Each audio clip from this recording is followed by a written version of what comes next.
こんにちは。旅と鉄道のチャンネルです。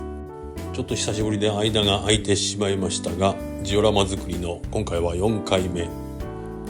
機関区の方を作っていきたいと思います。少し前の動画でこの辺りまでは進めたかと思いますが、ターンテーブルに線形車庫、どちらもドイツ製のフライッシュマンというメーカーの商品となります。一応塗装済みのキットなんですが、このまま使うとちょっとかっこ悪いので、後ほどウェザリング、汚し処理ですね、してみたいと思います。あとね、これ扉が閉まってる時はこんな風に屋根を外して開けるんですけど、列車が中に入ってるとなんと自動で扉が開くという優れものでございます。それで後ろの方に回りますとこんな風になります。このお隣にはレンガ調の並行する車庫2両分のやつが来ますけれども、これは多分ね英語なのでアメリカ製やないかと思うんですけど、表紙の裏が説明書でビニールに入っててホッチキスで留めて、いかにもアメリカって感じのパッケージでございまして、一応着色済みですけども粗いので、こちらに関しては再塗装。窓枠はそのまま使いますが、まずガラスパーツを接着しまして、それから胴体の方につけていきます。パチンとはめ込んで押さえながら流し込みのタイプの接着剤を今回は使っております。一応模型店の店員に勧められたので、今までは普通の流し込みでしたが、今回からはリモネンというオレンジの香りのする接着剤に変えてみました。あとは屋根と土台と屋根のちょっと下の3の部分と、あとは木製の扉、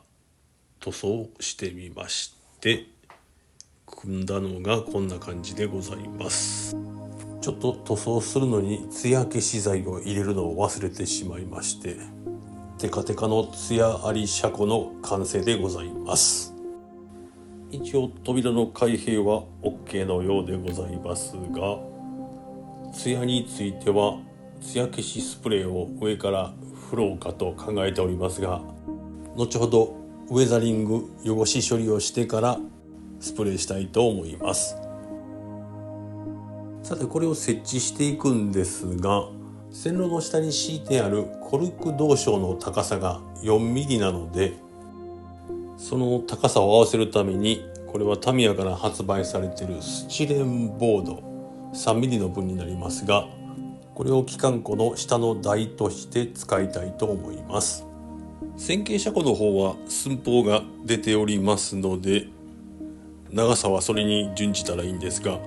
もう一個の平行の車庫、詳しくは単形車庫というそうですが、こちらについては説明書がないので現物合わせとなります。こんな感じで幅を適当に決めまして、あとはターンテーブルに合わせたカットになります。ではカットしてちょっとグレーで塗装してみたのがこんな感じで、画像を引いてみますとこんな感じになりました。ではお次はターンテーブルを見ていきます。こちらもドイツ製フライシュマンの製品で、説明書がドイツ語なので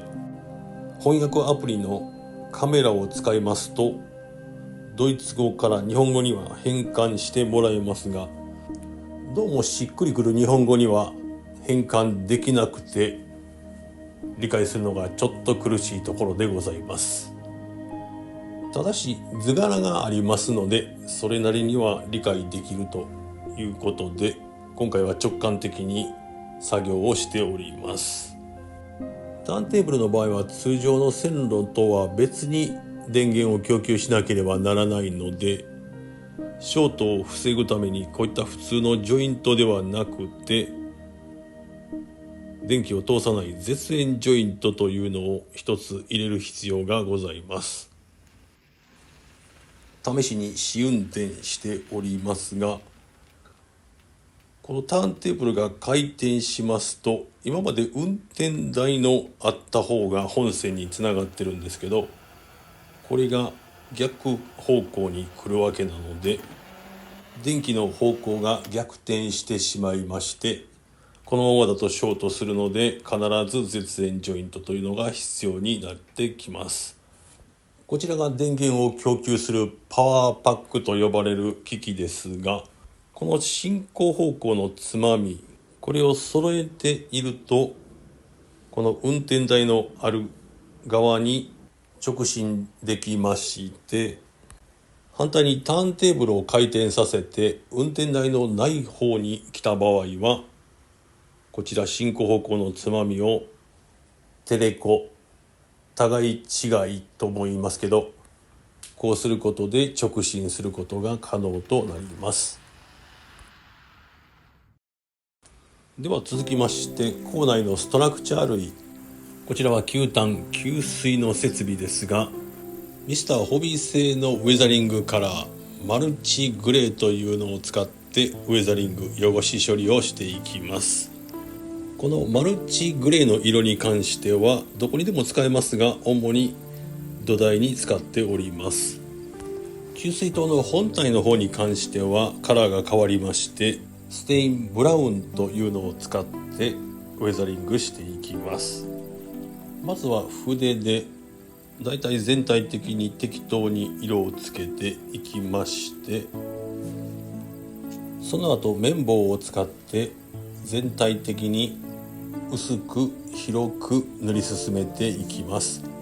この時塗る場所と塗らない場所みたいなのを作るよりも、全体的に塗ってその塗った場所の強弱をつけるみたいな塗り方の方がうまくいきやすいと思います。いわゆる塗りムラというのをたくさん作るという感じで理解していただければ OK でございます。ではこのように仕上がりまして、お次はこの土台になりますが、これが構内建物セットという加藤の商品となります。塗装済みなのでそのまま組み立ててもそこそこいい感じなんですが、ちょっと今回は塗装させていただきまして、今回はミスなく艶消しで処理しております。とりあえずパーツをランナーから切り離して、お次はガラスパーツになります。これは素材的にニッパーであまり勢いよく切るとひび割れたりしますので、ゆっくりと切るのがコツでございます。切り終わりましてパーツ同士を重ねます。本来接着剤は必要ないとの説明ですが、組み立てている時に外れてしまうので、ほんの一滴接着剤を流し込んで仮止めとしております。これがね、しょっちゅう取れてしまうと作業がなかなかはかどらないので、本来ですと両面テープで仮止めするのがおすすめでございます。似たような建物を3つ作りますけども、やっていくうちにだんだんコツがつかめまして、土台にはめるよりもこの屋根の下の漆喰の部分にはめた方が随分作業がはかどるということが分かった次第でございます。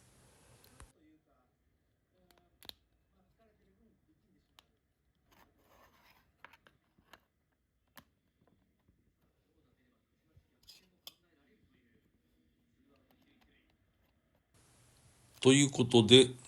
屋根と土台でパー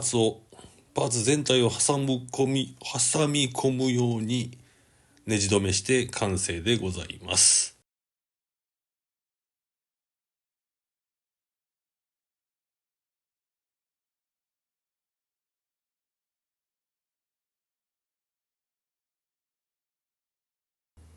ではできたものを並べてみまして、今後多少設置場所は変わるかもしれませんが、暫定的にこんな感じでございます。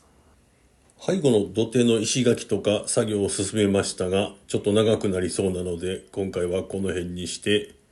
最後にターンテーブルの試運転をして終わりたいと思います。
では今回はターンテーブルと線稽古などをはじめとする機関庫をやってきました。